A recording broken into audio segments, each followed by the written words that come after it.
aujourd'hui, on va enchaîner aussi sur l'optimisation linéaire et parler de solutions de base réalisables. Comme hypothèse, on va supposer que la matrice A est de plein rang.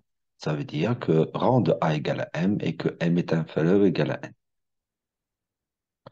Alors, on rappelle que le rang de A est le nombre maximal de lignes de A linéairement indépendantes. C'est aussi le nombre de colonnes de A linéairement indépendantes. L'hypothèse de plein rang n'est pas restrictive, car si rang de A est inférieur strictement à M, le système AX égale à B n'a pas de solution en général.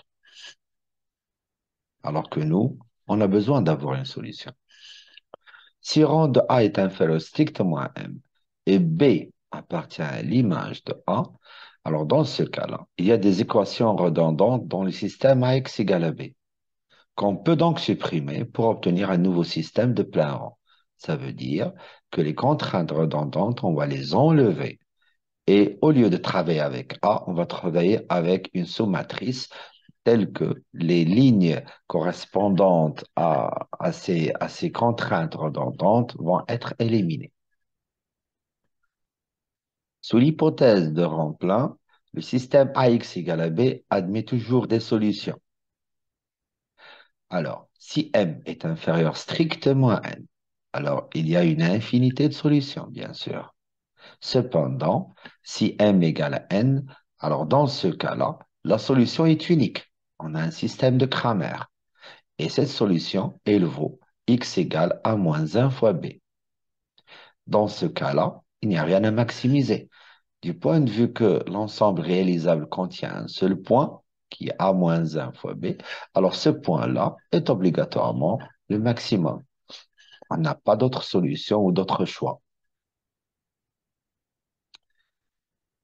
Pour la forme canonique pure, si jamais j'ai AX inférieur ou égal à B, l'hypothèse de plein rang n'est pas aussi restrictive. Parce que si jamais le rang de A est inférieur strictement à M, alors dans ce cas-là, il y a des contraintes d'inégalité redondantes qu'on peut aussi supprimer pour obtenir un système de plein rang. B, un sous-ensemble d'indices de l'ensemble 1 jusqu'à N, avec cardinal de B, c'est M, telles que les colonnes AJ associées aux J appartenant à B sont linéairement indépendantes. Alors, ces colonnes-là, ils vont former une matrice qu'on va appeler AB.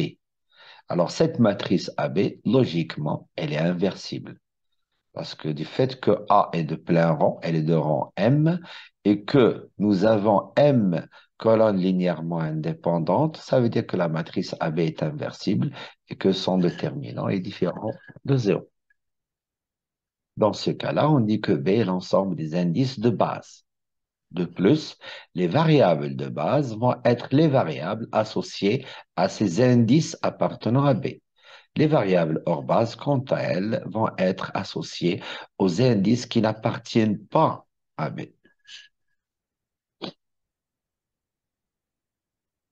Sous l'hypothèse de plein rang, il existe toujours une base non vide. Quitte à rémunérer des indices, on peut toujours écrire la décomposition par bloc. A égale à AB, AH, et X égale XB, XH transposé. Où AH est la matrice formée des colonnes AJ, J n'appartenant pas à B. AB, c'est la matrice formée des colonnes AJ avec J appartiennent à B. Dans ce cas-là, le système AX égale à B peut être réécrit sous la forme AB fois XB plus AH fois XH égale à B. Par la relation précédente, du fait que la matrice AB est inversible, alors on peut fixer les variables XH et ensuite, si on les fixe, alors dans ce cas-là, on peut les faire passer, cette partie-là, on peut la faire passer de ce côté-là et on obtient un système de Cramer qu'on peut résoudre facilement du point de vue que AB est inversible. Donc, on obtient ainsi une solution unique. On dit que X, qui est exactement égal à XB, XH est une solution de base associée à la base B si jamais XH égale à 0 et XB est donné sous la forme AB-1 fois B. Exemple, on va considérer le problème de maximisation de Z qui est exactement égal à 50x1 plus 30x2 sous contrainte 3x1 plus 6x2 inférieur ou égal à 60, 4x1 plus 3x2 inférieur ou égal à 45, 3x1 plus x2 inférieur ou égal à 30 et x1 positif, x2 positif. Comme vous pouvez le voir, le problème est mis sous forme canonique pure. Premièrement, on va le mettre sous la forme standard. Pour cela, on ajoute des variables d'écart, x3, x4 et x5, qui vont, elles, être aussi positives. Alors, dans ce cas-là, on obtient 5 variables, ce qui nous donne que n égale à 5. Du fait que nous avons 3 contraintes, m égale à 3. Une base à donner par b égale à 3, 4, 5. Alors, 3, 4, 5, d'où vient ces 3, 4, 5? Elle nous vient d'ici, parce que la matrice du système, là, ça va être, je vais le mettre sous forme la donner sous la forme de colonne, 3, 4, 3, 6, 3, 1, 1, 0, 0, 0, 1, 0, 0, 0, 1. Le B ici, c'est 60, 45 et 30. Et le C, c'est 50, 30, 0, 0, 0. D'accord? Il faut considérer aussi le X3, le X4 et le X5. Alors, dans ce cas-là, le AB, c'est la matrice identité que je viens de citer. Et ça correspond à la troisième colonne, quatrième colonne et la cinquième colonne de la matrice A. Comme vous pouvez le voir, cette matrice identité, comme on le sait, elle est inversible. Et dans ce cas-là, le rang de A est exactement 3. Parce qu'il y a 3 lignes linéairement indépendantes ou 3 colonnes linéairement indépendantes.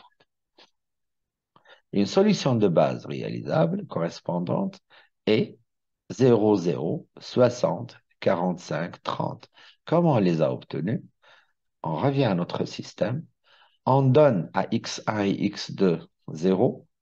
Et ça nous donne dans ce cas-là x3 égale à 60, x4 égale à 45, x5 égale à 30. C'est ce qu'on a donné là.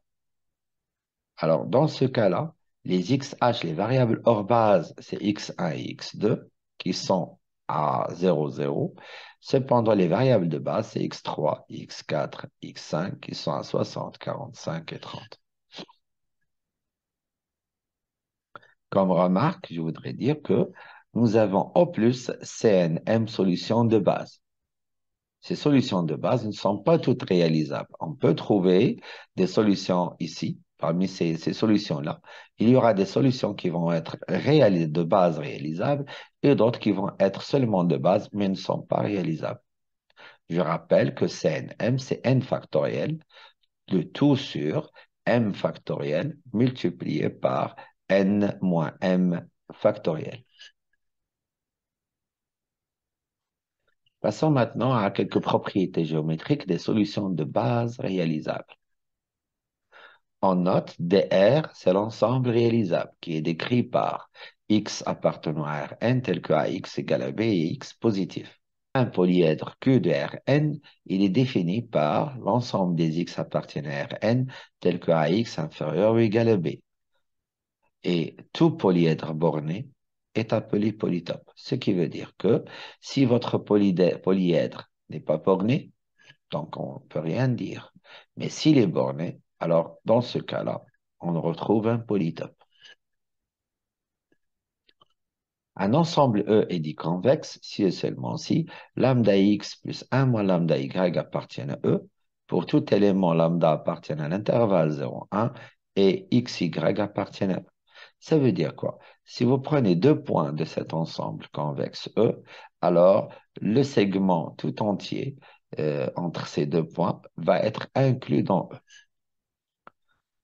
Alors, maintenant, on va parler de fonctions convexes sur un ensemble convexe. Donc, on va prendre E, un ensemble convexe déjà. Alors, cet ensemble convexe-là, donc je vais prendre F de cet ensemble E vers R, et on dit qu'elle est convexe sur E si elle vérifie l'inégalité que vous avez devant vous.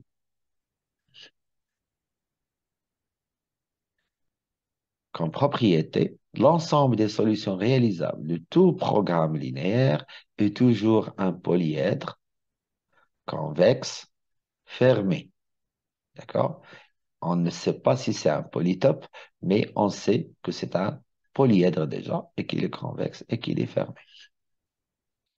D'où vient la fermeture? La fermeture vient du fait que les fonctions qui définissent l'ensemble réalisable sont des fonctions linéaires. Et on sait bien que toute fonction linéaire est continue. Alors, l'image réciproque d'un fermé par une fonction continue est fermée. Et on sait aussi que l'intersection de fermé est toujours fermée. De même, l'intersection de convexe est toujours convexe. Donc, d'où la propriété que vous avez devant vous. On va parler maintenant de sommet et de point extrême.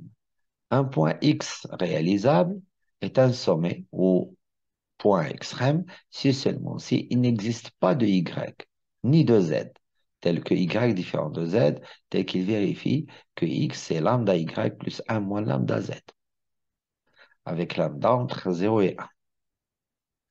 Alors, X est une solution de base réalisable si jamais X est un sommet de l'ensemble réalisable.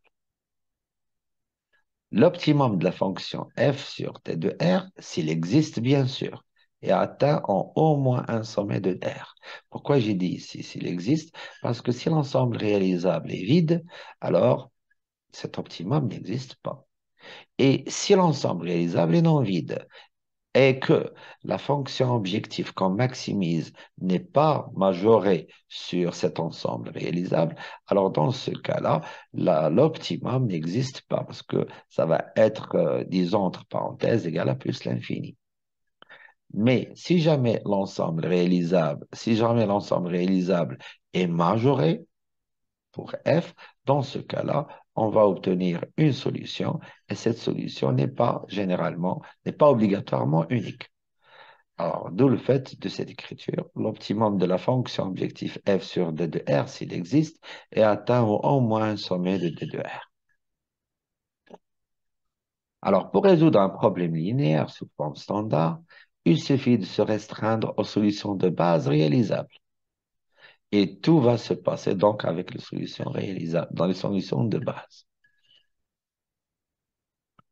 L'ensemble réalisable d de R n'est pas nécessairement borné, on vient de le dire. En fait, pour un problème linéaire, on a toujours trois solutions. Soit l'ensemble réalisable est vide, soit l'ensemble réalisable n'est pas vide et que la fonction objectif n'est pas majorée sur d de R. Je rappelle qu'on est en train d'étudier un problème de maximisation. Et dans ce cas-là, le maximum, entre parenthèses, va être égal plus l'infini. Et je rappelle ici, comme c'est écrit, je rappelle que le plus l'infini ici ne peut pas être obtenu si jamais l'ensemble réalisable est borné. Si d de R est non vide et que la fonction f est majorée sur d de R, alors dans ce cas-là, le problème linéaire admet une solution optimale, mais non nécessairement unique. Ça peut être une solution et ou plusieurs solutions qui donnent la même valeur de f maximale. Pour terminer la solution de base, une solution de base, on doit résoudre le système linéaire xb égale à ab moins 1 b. Alors ici, tout à l'heure, qu'est-ce que j'ai dit? J'ai dit que nous avons CNM solution de base au plus. Et puisque les solutions de base réalisables sont aussi des solutions de base, alors nous avons aussi au plus CNM solution de base réalisable. Donc ce qu'on avait dit tout à l'heure reste valable. La résolution d'un système linéaire par la méthode directe de type Gauss ou LU, elle requiert des opérations de l'ordre m à la puissance 3. Alors, cependant, si on veut explorer toutes ces solutions de base, et si on veut comparer, si on les trouve, et après on veut comparer leurs fonctions objectives correspondantes, Alors, le coût correspondant. Alors, dans ce cas-là, on a un ordre d'opération qui est m à la puissance 3 multiplié par CNM. Ce nombre est vite très grand si n et m sont très grands. Alors, prenons par exemple, si n égale à 20 et m égale à 10. Alors, dans ce cas-là, le nombre d'opérations, ça va être de l'ordre de 3 fois 10 à la puissance 8. Dans la méthode du simplex, on va explorer seulement les sommets qui permettent d'augmenter la fonction objective. Donc, on va réduire ainsi le nombre de solutions de base à explorer et donc le nombre de systèmes linéaires à résoudre. Et ça, c'est une propriété très importante parce qu'il nous permet, au lieu de travailler sur l'ensemble réalisable tout entier, de travailler premièrement sur l'ensemble des solutions de base qui sont réalisables. Et en plus, nous, on va chercher seulement des solutions qui vont augmenter la fonction objective. Ce qui veut dire qu'on va même pas explorer toutes les solutions de base réalisables. Et ça, c'est très important, d'où la force de l'algorithme du simplex ou de la méthode du simplex. Merci pour votre attention et à très bientôt.